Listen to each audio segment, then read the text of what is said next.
our tour.1961 എന്ന YouTube ചാനലിലേക്ക് എല്ലാവർക്കും സ്വാഗതം. ഞങ്ങളിപ്പോൾ സ്കോട്ട്ലൻഡിലെത്തി. സ്കോട്ട്ലൻഡിലെ എഡിൻബറോ എന്ന സ്ഥലത്താണ് ഇപ്പോൾ ഉള്ളത്. സബ്സ്ക്രൈബ് ചെയ്യാൻ മറക്കില്ലെന്ന് വിശ്വസിക്കുന്നു. ആദ്യ ദിവസം തന്നെ എഡിൻബറോ സിറ്റി മുഴുവൻ കാണുവാനാണ് ഞങ്ങൾ പോയത്. സിറ്റി മുഴുവൻ കാണുവാൻ ഹോപ്പ് ഓൺ ഹോപ്പ് ഓഫ് എന്നുള്ള സംവിധാനമുണ്ട് അവിടെ. ഒരു ടിക്കറ്റ് എടുത്താൽ നമുക്ക് സിറ്റിയുടെ ഉള്ളിൽ എവിടെ വേണമെങ്കിലും ഇറങ്ങുകയും എവിടെ നിന്ന് വേണമെങ്കിലും കയറുകയും ചെയ്യാം. ഈ ടിക്കറ്റ് 24 മണിക്കൂർ നേരത്തേക്ക് വാലിഡാണ്. സ്കോട്ട്ലൻഡിലെ വളരെ മനോഹരമായ ഒരു നഗരമാണ് എഡിൻബറോ. ചരിത്രപ്രസിദ്ധമായ രാജകൊട്ടാരമായ എഡിൻബറോ കാസിൽ ഇവിടെയാണ്. പഴയകാല തെരുവുകളും ആധുനികമായ രീതികളും ചേരുന്ന ഒരു സ്ഥലം. എഡിൻബറോ ഫെസ്റ്റിവൽ പോലുള്ള വലിയ സാംസ്കാരിക പരിപാടികളും ഇവിടെ പേരുകേട്ടതാണ്. Old town royal mile street ഇവിടുത്തെ വളരെ പ്രസിദ്ധമായൊരു സ്ട്രീറ്റാണ്. എഡിൻബറോ കാസിലിനെയും ഹോളിറൂഡ് കൊട്ടാരത്തെയും തമ്മിൽ ബന്ധിപ്പിക്കുന്ന നീണ്ട ഒരു സ്ട്രീറ്റാണ് ഇത്. നിറയെ കെട്ടിടങ്ങളും കടകളും പബ്ബുകളും ഒക്കെ ഉണ്ട് ഈ തെരുവുകളിൽ. പിന്നെ വിക്ടോറിയ സ്ട്രീറ്റിനെ പറ്റി പറയുകയാണെങ്കിൽ അത് വളരെ കളർഫുള്ളാണ്. വളഞ്ഞ ആകൃതിയും പല നിറത്തിലുള്ള കടകളും കാരണം ഫോട്ടോ എടുക്കുവാൻ വളരെ പറ്റിയ സ്ഥലമാണ്.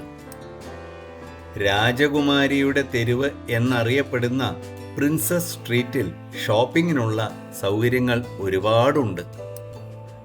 ഒരു ഭാഗത്ത് എഡിൻബറോ കാസിലും മനോഹരമായ പ്രിൻസസ് സ്ട്രീറ്റും ഗാർഡനും, മറുഭാഗത്ത് വലിയ വലിയ കടകളും. ഇതാണ് ഇതിൻ്റെ പ്രത്യേകത. സ്കോട്ട് മോണിമെന്റും ഈ തെരുവിനോട് ചേർന്ന് തന്നെയാണ് സ്ഥിതി ചെയ്യുന്നത്. പ്രിൻസസ് സ്ട്രീറ്റിലെ ഗാർഡനിലൂടെ നടക്കുന്നത് വളരെ രസകരമായിട്ടുള്ള ഒരു സംഗതിയാണ്.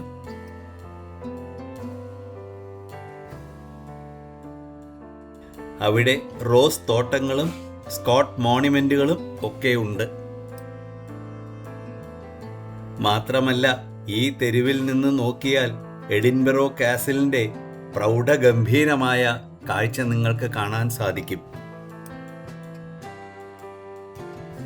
ഇവിടത്തെ ഗാർഡനിൽ ഒരു പ്രത്യേകതരം ക്ലോക്കുണ്ട്. ഇത് പ്രിൻസസ് സ്ട്രീറ്റിലാണ് സ്ഥിതി ചെയ്യുന്നത്. പുഷ്പാലങ്കാരമുള്ള ഒരു ക്ലോക്കാണ് ഇത്. പലതരം പൂക്കളും ചെടികളും വെച്ചുണ്ടാക്കുന്ന സുന്ദരമായ ഒരു ക്ലോക്ക്. എല്ലാ വർഷവും ഈ ക്ലോക്കിൻ്റെ ഡിസൈൻ മാറ്റുന്നു. ഈ ക്ലോക്ക് വളരെ ടൂറിസ്റ്റ് അട്രാക്ഷനുള്ള ഒരു ക്ലോക്കാണ്. നോക്കൂ, എന്ത് സുന്ദരമായുള്ള തെരുവീഥികളാണ് ഇവയെല്ലാം.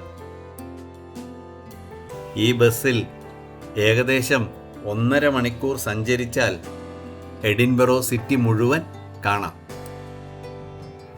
മാത്രമല്ല, ഈ ഹോപ്പ് ഓൺ ഹോപ്പ് ഓഫ് ബസ്സിൽ ടിക്കറ്റ് എടുത്താൽ നിങ്ങൾക്ക് പല മോളുകളിലും ഫ്രീ ആയിട്ടുള്ള എൻട്രി ഉണ്ട്. എത്ര നീറ്റ് ആൻഡ് ക്ലീൻ ആയിട്ടുള്ള തെരുവീഥികളാണ് ഇവയെല്ലാം. 1903 ഈ പുഷ്പാലങ്കാരമായ ക്ലോക്ക് നിർമ്മിച്ചിരിക്കുന്നത്. ഇത് ആദ്യം ഒരു മാനുവൽ മെക്കാനിസം ആയിരുന്നു. പിന്നീടാണ് ഇത് ഡിജിറ്റലാക്കി മാറ്റിയത്. കുക്കു ക്ലോക്ക് പോലെ ഓരോ 15 മിനിറ്റിലും ഒരു കിളി പുറത്തു വരുന്ന സൗകര്യവും പിന്നീട് ഇതിനോട് ചേർത്തു.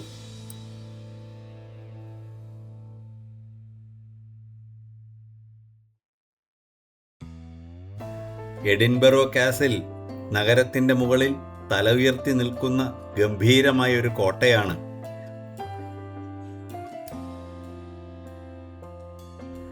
ഒരു അഗ്നിപർവ്വത പാറയ്ക്ക് മുകളിലാണ് ഈ കോട്ട പണി ചെയ്തിരിക്കുന്നത്. സ്കോട്ട്ലൻഡിൻ്റെ ചരിത്രത്തിൽ വളരെ പ്രധാനപ്പെട്ട ഒരിടമാണ് ഈ കോട്ട. രാജാക്കന്മാരുടെ കിരീടധാരണങ്ങളും ചടങ്ങുകളും യുദ്ധങ്ങളും എല്ലാം ഇവിടെ വെച്ച് നടന്നിട്ടുണ്ട്. കാസിനുള്ളിൽ സ്ഥിതി ചെയ്യുന്ന ക്രൗൺ ജ്വൽസും സ്റ്റോൺ ഓഫ് ഡെസ്റ്റിനിയും ഒക്കെ കാണേണ്ട കാഴ്ചകളാണ്.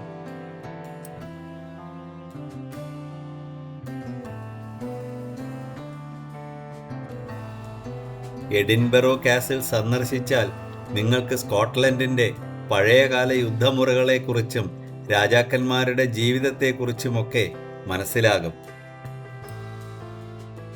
ഈ പാറയ്ക്ക് മുകളിൽ കാണുന്നതാണ് എഡിൻബറോ കാസിൽ. ഇതിനുള്ളിലുള്ള സെന്റ് മാർഗരറ്റ് ചാപ്പൽ ആണെങ്കിൽ എഡിൻബറോയിലെ ഏറ്റവും പഴയ കെട്ടിടങ്ങളിൽ ഒന്നാണ്. ആർമി മ്യൂസിയങ്ങളും വൺ ഓഫ് ക്ലോക്ക് ഗൺ ഫയറിങ്ങും എല്ലാം ഇവിടെ നിങ്ങൾക്ക് കാണാം. ഈ കാസിലിനടുത്തായി വലിയൊരു സ്റ്റേഡിയവും സ്ഥിതി ചെയ്യുന്നു. ചരിത്ര തെളിവുകൾ നോക്കിയാൽ കാസിൽ റോക്കിൽ മനുഷ്യവാസം ആരംഭിച്ചിട്ട് ക്രിസ്തുവിന് മുൻപാണ് എന്ന് പറയപ്പെടുന്നു. ഇതാണ് നമ്മൾ കാണുന്ന സ്റ്റേഡിയം. ഇന്നു കാണുന്ന കാസിലിൻ്റെ പ്രധാന ഭാഗങ്ങളിൽ ചിലത് 11-ാം നൂറ്റാണ്ടിൽ നിർമ്മിച്ചതാണ്. പിന്നീട് സ്കോട്ടിഷ് രാജാക്കന്മാർ പല കാലങ്ങളിലായി ഇത് പുതുക്കി പണിയുകയും ചേർത്ത് പണിയുകയും ചെയ്തു.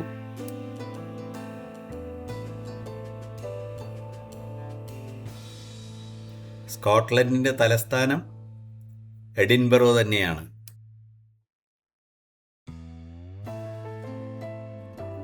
രാജ്യത്തിൻ്റെ സംസ്കാരം, രാഷ്ട്രീയം, ചരിത്രം എല്ലാത്തിനും വളരെ പ്രാധാന്യമുള്ള ഒരു നഗരമാണ് എഡിൻബറോ. ടെലിഫോൺ കണ്ടുപിടിച്ച അലക്സാണ്ടർ ഗ്രഹാം ബെൽ സ്കോട്ട്ലൻഡുകാരനായിരുന്നു. അദ്ദേഹം ജനിച്ചത് എഡിൻബറോയിലായിരുന്നു. എന്നാൽ പിന്നീട് അദ്ദേഹം കാനഡയിലേക്കും അമേരിക്കയ്ക്കും മാറി. അവിടെ വെച്ചാണ് അദ്ദേഹം ടെലിഫോൺ കണ്ടുപിടിക്കുന്നത്.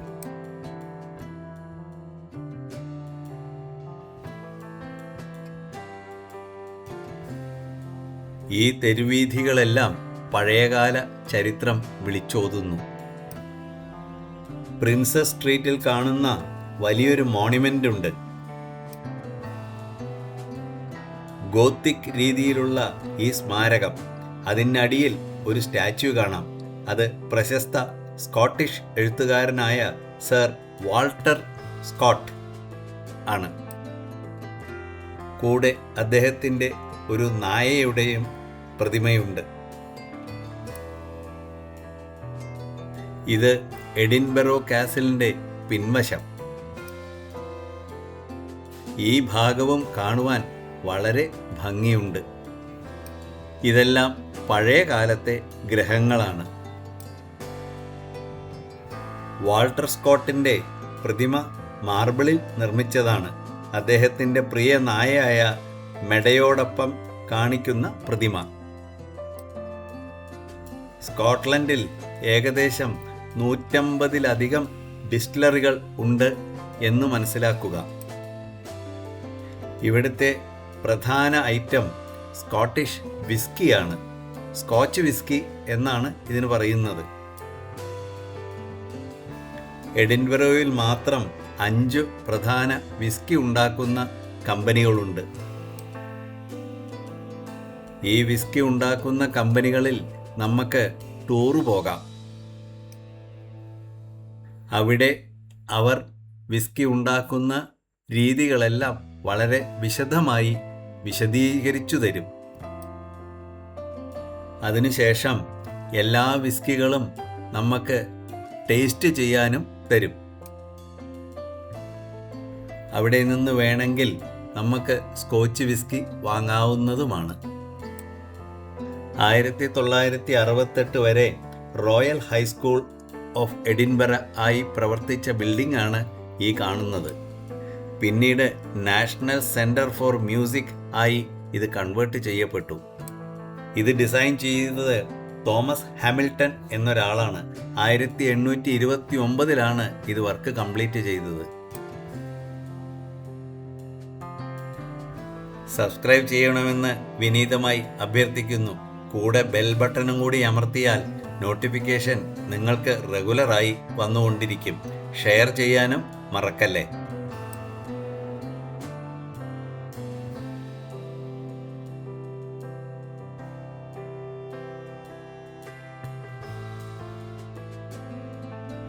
ഇനി കുറച്ചു ദിവസം നമുക്ക് സ്കോട്ട്ലൻഡിലൂടെ സഞ്ചരിക്കാം.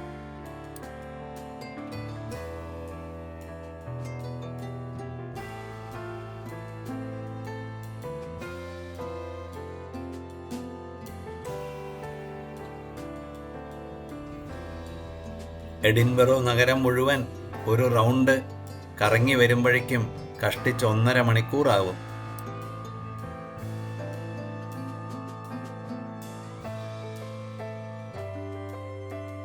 ഇതാണ് ഞാൻ പറഞ്ഞ സ്തൂപവും ആ പ്രതിമയും. നല്ല സുഖമായിട്ടുള്ള വെയിലുണ്ടെങ്കിലും ചൂട് ഒട്ടും തന്നെ ഇല്ല. നല്ല നട്ടുച്ചയ്ക്കും തണുപ്പ് ഏകദേശം ഒരു 15 ഡിഗ്രി ആയിരുന്നു.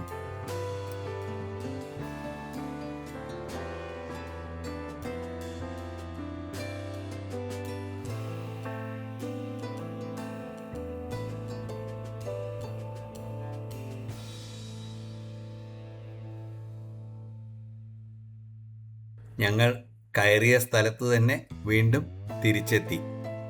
ഇനി നാളെ മുതൽ നമ്മൾ സ്കോട്ട്ലൻഡിൻ്റെ മറ്റു ഭാഗങ്ങളാണ് കാണാൻ പോകുന്നത്. ഇത്രയും നേരം എന്നോടൊപ്പം സ്കോട്ട്ലൻഡ് കണ്ട എല്ലാവർക്കും നന്ദി, നമസ്കാരം. മറ്റൊരു വീഡിയോയുമായി വീണ്ടും കാണാം.